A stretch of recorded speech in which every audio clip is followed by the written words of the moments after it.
नमस्कार,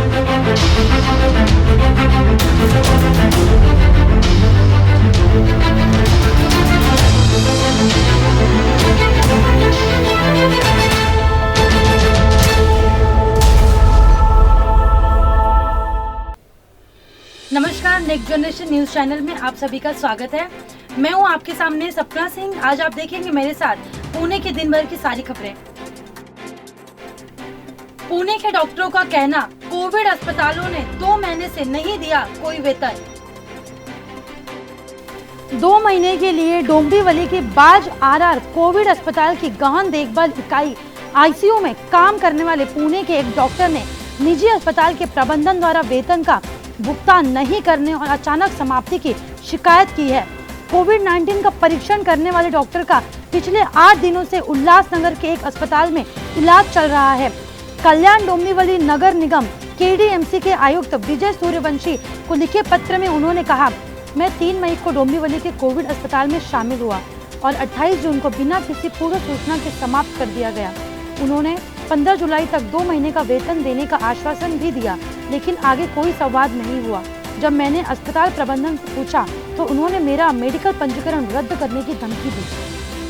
32 वर्षीय जिन्होंने पहले पुणे के एक अस्पताल में कैजुअलिटी डॉक्टर के रूप में काम किया था, 3 महीने अनुबंध के आधार पर 3 महीने के लिए बाज आरआर अस्पताल में शामिल हुए, जिसने प्रति माह सैलरी 55,000 वेतन का आश्वासन दिया। वह अस्पताल में शामिल होने के लिए पुणे से डोंबिवली चले गए और लगभग 40 कोविड सकारात्मक रोगियों का इलाज किया। हालांकि उन्होंने 14 जुलाई को कोविड-19 के लिए सकारात्मक परीक्षण किया। मुझे यकीन है कि अस्पताल को कम वेतन के लिए मेरा प्रतिस्थापन मिला और इसलिए उन्होंने मुझे हटा दिया। यह सिर्फ मेरे लिए नहीं है, एक और डॉक्टर है, 2 वार्ड बॉय है जिन्हें भुगतान नहीं किया गया। मैं अभी एक अस्पताल में भर्ती हूँ और अगर वेतन का भुगतान नहीं किया जाता है तो मुझे अपने बिलों का भुगतान कैसे करना चाहिए। मैंने केडीएमसी प्रमुख को अपनी शिकायत के साथ एक पत्र मेल किया है क्योंकि मैं असहाय हूँ। यह बात उन्होंने कही। 30 जून को बाज आरआर अस्पताल में काम करने वाले 28 वर्षीय एक अन्य डॉक्टर पवन सैनी ने भी वेतन न मिलने की शिकायत की। पुणे पुलिस ने कोविड-19 के बारे में जागरूकता फैलाने के लिए अधिकारी क्षेत्र में चलाए साइकिल। देवीदास घेवर, पुणे के दत्तवाड़ी पुलिस स्टेशन के एक निरीक्षक कोविड-19 के बारे में जागरूकता बढ़ाने के लिए अपने क्षेत्र में नियमित गश्ती कर रहे हैं। घेवर के अनुसार इस क्षेत्र में 12 से 14 नियंत्रण क्षेत्र हैं और एक चक्र का उपयोग करने से उसे उन स्थानों तक पहुंचने में मदद मिलती है जहां कारें नहीं जा सकती। हमारे अधिकार क्षेत्र में 12 से 14 रोकथाम क्षेत्र हैं और उनमें से ज्यादातर झुग्गियां हैं। चूँकि इन क्षेत्रों को अधिकांश समय सील कर दिया गया है, इसलिए यात्रा करना मुश्किल हो जाता है, लेकिन चक्र हमें मोबाइल रखने और उन स्थानों तक पहुंचाने की अनुमति देता है जहां कार नहीं जा सकती। पुलिस ने बुधवार को एनआई को बताया, कोरोना वायरस से सुरक्षित रहने के लिए व्यायाम करना बहुत महत्वपूर्ण है, लेकिन हमें इसके लिए पर्याप्त समय नहीं मिलता है। साइकिल चलाने से हम काम के समय में व्यायाम कर सकते हैं और लोगों से बातचीत कर सकते हैं। बुधवार को स्वास्थ्य अधिकारियों ने कहा कि पुणे जिले में पिछले 24 घंटों में 3,218 सकारात्मक मामले और 62 मौतें हुई। क्षेत्र में कुल मामलों की संख्या 59,634 है। पीसीएमसी ने मोशी हॉस्टल के संगरोध केंद्र को किया सील। पिंपरी चिंचवड नगर निगम ने बुधवार को मोशी में सामाजिक न्याय विभाग के स्वामित्व वाले एक आदिवासी छात्रावास भवन के अंदर अपने स्वयं के संगरोध केंद्र को सील कर दिया। आधिकारिक कारण यह बताया गया है कि संगरोध केंद्र के प्रभावी अधिकारी ने कोरोना वायरस रोग के लिए सकारात्मक परीक्षण किया। केंद्र में उनकी जगह लेने के लिए प्रशासन में कोई नई नियुक्ति नहीं की है। कोई विकल्प शेष नहीं होने के कारण छात्रावास के सभी 70 कैदियों को इस साइट से लगभग 10 किलोमीटर दूरी दूसरे केंद्र में स्थानांतरित कर दिया गया। यह शहर के उत्तरी उपनगर का एकमात्र केंद्र था। अधिकारियों के भीतर तालमेल की कमी के कारण केंद्र सिरहीन रहा, जिसने अराजक स्थिति पैदा कर दी। अंत में कोई अन्य समाधान नहीं होने के कारण प्रशासन द्वारा केंद्र को बंद करने का निर्णय लिया गया। इस कदम के बाद हॉस्टल के कई कैदियों को घर से संगरोध के लिए जाने के लिए कहा गया, जिनके गंभीर लक्षण थे। उन्हें इंद्रायणी नगर से संगरोध केंद्र में रखा गया था। मोशी में रहने वाले मरीजों में से एक ने कहा, केंद्र में 1 सप्ताह से अधिक समय से कुप्रबंधन है। डॉक्टर शायद ही इस सुविधा का दौरा कर रहे हैं। पूछताछ करने पर हमें पता चला कि सहायक आयुक्त ने वायरस के लिए सकारात्मक परीक्षण किया था। बुधवार को हम में से कुछ को घर भेज दिया गया, जिनमें मेरी बुजुर्ग माँ भी शामिल थी। उसकी देखभाल के लिए घर पर कोई नहीं है। यहाँ मरीजों की संख्या अधिक होने के कारण केंद्र पहले ही ओवरलोड हो गया है।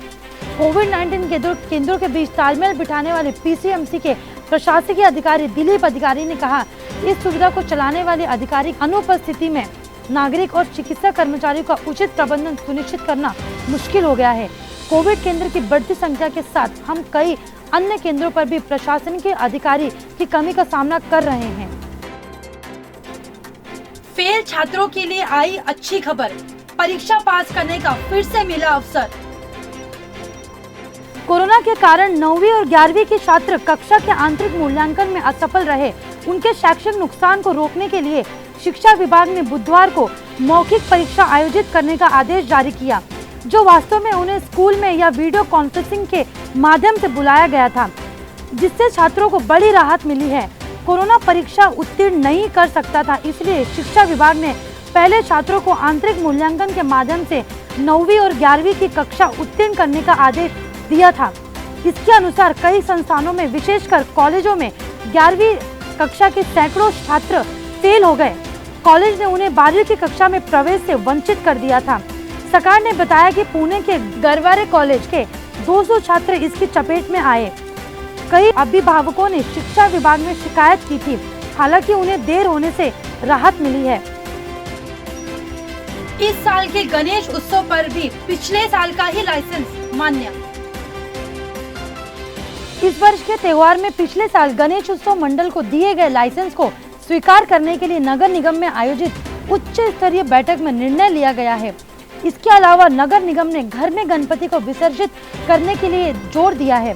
इस साल नगर निगम विसर्जन टैंक की व्यवस्था करने में सक्षम नहीं होगा। ये बात मेयर मुरलीधर मोहल ने कहा। तो इस साल के त्योहार पर स्थापना यह भी स्पष्ट हो गया है कि विसर्जन जुलूस नहीं होंगे। बैठक में महापौर मुरलीधर मोहल के साथ अन्य अधिकारी उपस्थित थे। हालांकि इस बैठक में एक निर्णय लिया गया है। वरिष्ठ पुलिस अधिकारियों और गणेश उत्सव मंडलों के साथ एक बैठक में कुछ निर्णय लिए जाएंगे। गणेश उत्सव को लेकर हुई बैठक में गणेश उत्सव मंडलों के लाइसेंस का मसला सुलझा लिया गया है। इस बैठक में चर्चा की गई कि 2019 में मंडलों को दिए गए लाइसेंस को इस बार ही नहीं 2021 के गणेश उत्सव में भी माना जाना चाहिए। इसके कारण गणेश उत्सव मंडल कार्यकर्ताओं को एक तंबू दिया गया था। मेयर मोहल ने यह भी कहा कि स्पीकर के लाइसेंस के लिए जल्दबाजी करने की जरूरत नहीं है। पहली स्वदेशी एंटीजन किट को आईसीएमआर ने दी मंजूरी, 30 मिनट में आएंगे नतीजे। आईसीएमआर ने बुधवार को दूसरे रैपिड एंटीजन किट को कोरोना वायरस के इलाज के लिए मंजूरी दे दी है। इस किट को माई लैब डिस्कवरी सॉल्यूशन द्वारा तैयार किया गया है और यह भारत में बनी पहली टेस्ट किट है जिसे मंजूरी दी गई है। इस टेस्ट किट का नाम पैथोकैच कोविड-19 एंटीजन रैपिड टेस्टिंग किट है, जिसे पूरी तरह से भारत में तैयार और निर्मित किया गया है। यह तत्काल प्रभाव से ऑर्डर के लिए उपलब्ध होगी और इसकी कीमत 450 रुपए के करीब होगी। माई लैब डिस्कवरी सॉल्यूशंस के प्रबंधक संचालक हसमुख रावल ने कहा कि माई लैब को टीम की इस महामारी से लड़ने के लिए हर संभव प्रयास कर रही है। RT-PCR टेस्ट को सस्ती दरों में मुहैया कराकर हमने विदेशी किटों पर से निर्भरता कम की और हमने कोविड-19 टेस्टिंग को बढ़ाने के लिए कॉम्पैक्ट एक्सेल को लॉन्च किया है। उन्होंने कहा कि एंटीजन टेस्टिंग किट के लिए मंजूरी मिलने के बाद हम कोविड-19 के पूरे स्पेक्ट्रम को कवर कर सकेंगे, साथ ही इस महामारी से लड़ने में कोई कसर नहीं छोड़ेंगे। इस साल बिना जुलूस के ही मनाया जाएगा गणेश महोत्सव। कोरोना की बढ़ती घटनाओं की पृष्ठभूमि के खिलाफ इस वर्ष के गणेश महोत्सव में स्थापना और विसर्जन जुलूस नहीं निकाले जाने चाहिए। मंडलियों को चाहिए कि वह मंडप के स्थान पर मूर्ति का विसर्जन करें। महापौर मुरलीधर मोहल ने अपील की है। महापौर ने कहा, केवल उन मंडलों को जिन्हें पिछले साल मंडप की अनुमति दी गई थी उन्हें इस साल मिल जाएगा और किसी नए की अनुमति नहीं दी जाएगी। राज्य सरकार ने गणेश महोत्सव को लेकर एक आचार संहिता जारी की है। इसमें गणेश की स्थापना और विसर्जन के साथ साथ दृश्य और प्रकाश व्यवस्था के बारे में निर्देश दिए गए हैं।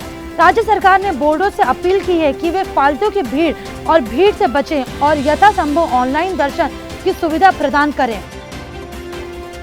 एयर इंडिया का बड़ा फैसला, 6 महीने से 2 साल तक बिना वेतन के छुट्टी पर भेजे जा सकेंगे कर्मचारी। एयर इंडिया ने अधिशेष श्रम शक्ति संस्थानों की पहचान के लिए एक समिति का गठन किया है। समिति 11 अगस्त तक अपनी रिपोर्ट क्षेत्रीय निदेशक कार्यालय को प्रस्तुत करेगी। वहीं एयर इंडिया ने कर्मचारियों को 6 महीने से लेकर 2 साल तक की समय अवधि के लिए बिना वेतन छुट्टी पर भेजने की योजना को मंजूरी दे दी है, जिसे 5 साल तक बढ़ाया जा सकता है। राष्ट्रीय वाहक एयर इंडिया ने कंपनी में निरर्थक या अधिशेष कर्मचारियों के लिए पहचान की प्रक्रिया 6 महीने से 5 साल तक की अवधि के लिए बिना वेतन के अनिवार्य अवकाश पर भेजने की शुरुआत की है। देश में संक्रमितों का आंकड़ा 12 लाख के पार। पिछले 24 घंटों में 45,720 नए मामले सामने आए। केंद्रीय स्वास्थ्य एवं परिवार कल्याण मंत्रालय की ओर से जारी आंकड़ों के मुताबिक पिछले 24 घंटों में 45,720 नए मामले सामने आए हैं और वहीं 1,129 लोगों की मौत हुई है। इसके बाद देश भर में कोरोना पॉजिटिव मामलों की कुल संख्या 12,38,635 हो गई है, जिनमें से 4 लाख से अधिक सक्रिय मामले हैं। वहीं 7 लाख से अधिक लोग ठीक हो चुके हैं और उन्हें अस्पतालों से छुट्टी दे दी गई है और अब तक 29,861 लोगों की मौत हो चुकी है।